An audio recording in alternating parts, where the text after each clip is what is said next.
Hey, welcome back to Zombie Tactics. I'm Alan. I'm sitting here with the Patriot Nurse today, joined by Alton, the Wonder Llama. We're going to talk about this. I asked to write on it, and he wouldn't let me. That's right. It wouldn't be for a good review. This is a serious topic. It's medicine. We're going to talk a little bit about Medical Prep 201, your new class that you just started teaching this year. This is kind of an interview and kind of also my review. I got a couple of little things I want to be critical about. Sorry, we're friends. You can take it. But to do that, we want to talk first about Medical Prep 101. If you're not aware of this class, the Patriot Nurse teaches this class, and this is not a trauma medicine class, not the kind of thing that you take from some, I guess, handgun or firearms type companies that also teach a trauma medical thing where it's like, get the tourniquet on, get this quick clot in there, get them ready for the paramedics or the life flight or whatever.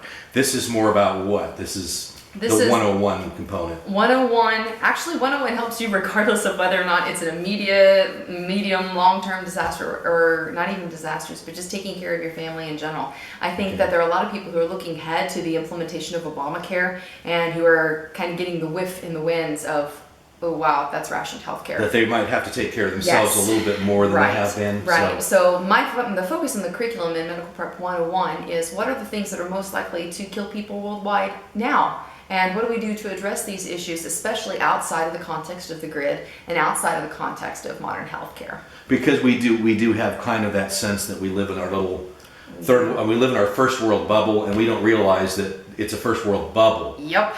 This stuff all around the rest of the world is not something that only happens over there. It's going to happen over here if there are not systems in place to take care of it, which might not very well be in place for a variety of different reasons. Right. So last year, I took the class last year. 101, I think, has been like almost completely revamped. You're still talking about the major things. Mm-hmm. You've got a thing called the Catch-It Protocol. I'm not going to give that away. You got to pay to take the class, which is a neat little mnemonic you can use to kind of work through this stuff. You talk about respiratory illnesses, digestive illnesses, and wound care. Right. And those are the big three that we're talking about. Job, you remember from class. You're a good teacher. But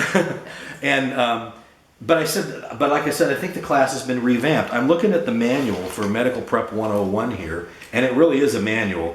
There are like 100 and something slides here, full color slides, and 30 some odd pages here. This is actually the kind of thing that a lot of companies, if this was a handgun class, they would sell this for another $20 to $50, and this is included with the thing. Got it.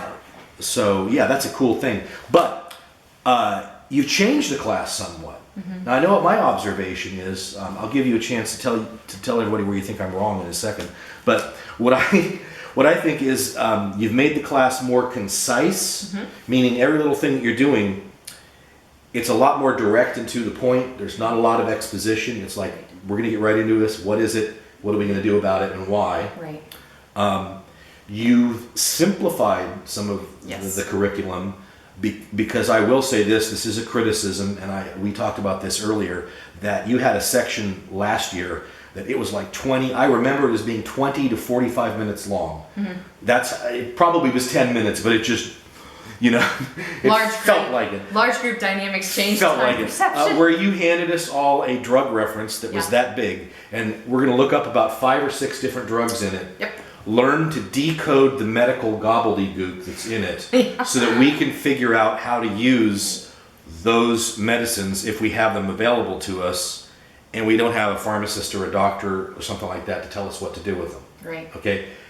You simplified all that down to a little card like this big. Yep. And that I think was tremendous, because I do remember going over that material after the class last year and going, okay, I can kind of figure this out. Now, I don't really want to have to figure this out when I'm not getting any sleep and this, that, and the other thing. So a lot more concise, a lot more to the point, but it also seems like there's more stuff in this class. There is. Medical knowledge changes. We have lots of studies that are coming out, and it's very fad-oriented. Medicine, like education, and even firearms training, is very fad-oriented. So the weight of the burden is on me as the instructor to be able to distill down these changes here and to interject into that the important parts and how it relates to the curriculum that I'm relaying to the students. But also in the mix there, I grow and I learn too. And part of why my students come to me is they expect that if I learn something, and if I discover something, or something has changed, and I'm going to be able to relay that to them in a way that's easier to understand and digestible. It would actually, you put so much more in the class that if you weren't handing out this manual, I would be complaining that it's too much. There's no way you can get that much amount of material. I've never had somebody ask for their money back. I can tell you even though that. this is an 8-hour class, which is really more like a 9-hour class. Yep.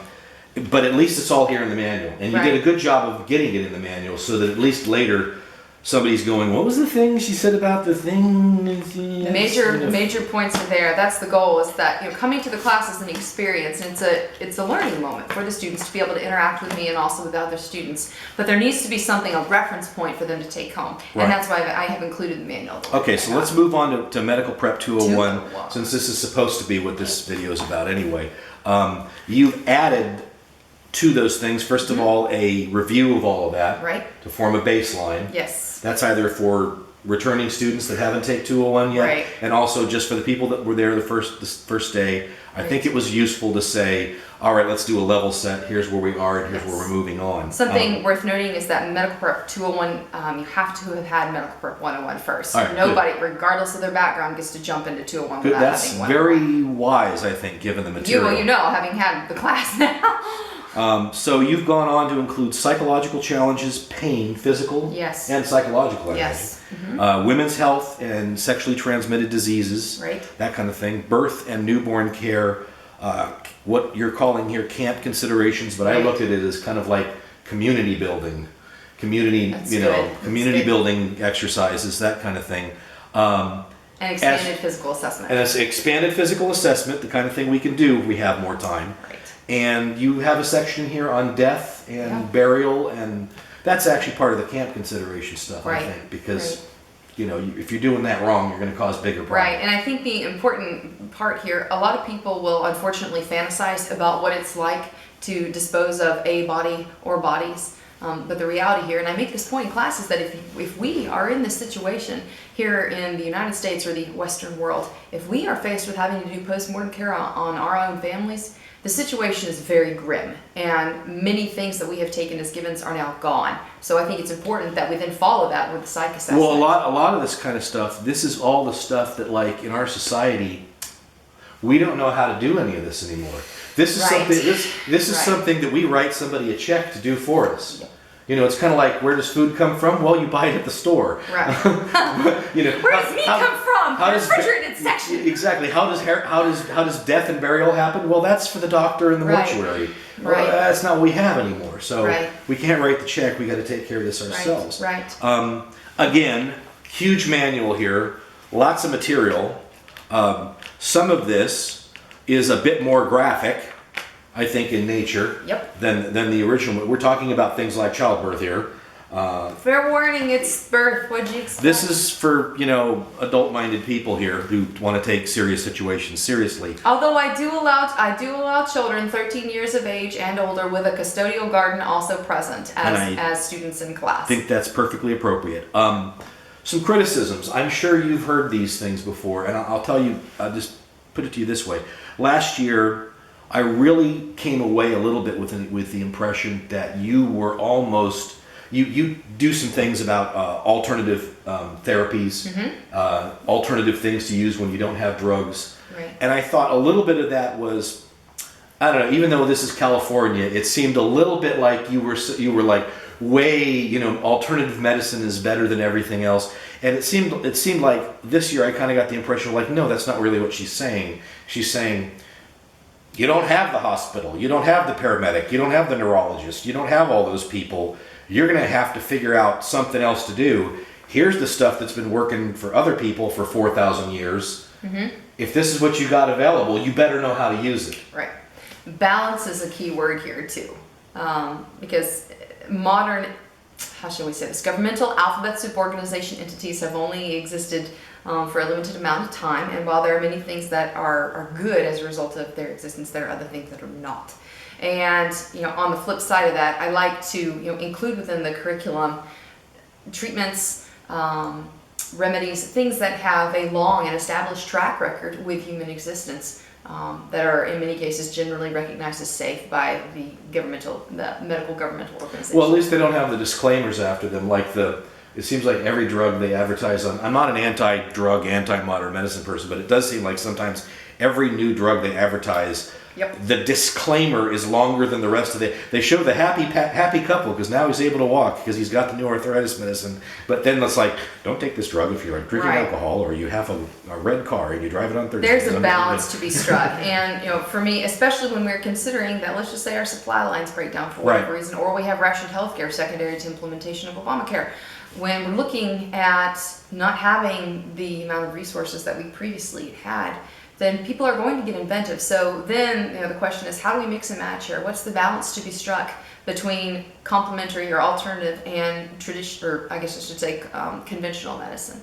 So I think there is a balance to be struck, and each person's balance is going to be different, but part of my job as an instructor is to kind of wade through all the mythos and wade through all the reeds here of, netherworld myth and kind of condense it here into... I thought you did a pretty effective job of it, definitely this year. Certainly, I clarified a lot of things for me. Anything else you want to add about 201? 201, come well rested, students. Come well rested. It was a long day. Yeah, I do. I push my students hard, but that's because I push myself hard too. Right. And for me, I'm not satisfied that somebody should come away with, nah, man, I don't really feel like I learned enough. This material, I should say, this material can seem like, oh my gosh, you just read what it is, and it can seem like the material itself, the information is very dry. Right. You do a lot. Medicine can be boring. Medicine can be boring. You do a lot to not make this boring. You will be entertained. Edutainment is the word out there. Edutainment. You definitely got that going for you. Have you got a 301 class coming? I do, and it's top secret. It's top secret. Okay. So Medical Prep 101 and 201, I highly recommend these classes. I think if you've got if you're following your beans, bullets, and Band-Aids protocol, this is definitely the Band-Aids part of it in spades you really need to work on. You're teaching this all across the country now? Yes, sir. 2015 is going to be a very busy year. We're going to be conservatively 20 weekends of the year on the road. So it's internationally, I think now you said something. Is that's top secret also? Yes, all right. Well, whatever. But I do take international hosts who have been to my classes. So if you're looking at and I'm actually working on a couple places in Europe right now with that. But if you're looking at wanting to host something internationally, I have to have you come and be a student first. Okay. But yep, I do have that. Definitely worth people's time. Where can they find out more information? Oh, so glad you asked. www.thepatriotnurse.com, and also on Facebook, facebook.com/thepatriotnurse. You said that like you know it off the top of your head. It's because my life is dictated by the website. My family doesn't even ask me, like, are you coming to dinner anymore? Look at the website. Yeah, exactly. All right. That's Medical Prep 101, 201. Highly recommended. That's Zombie Tactics for today. We'll see you next time. Bye-bye.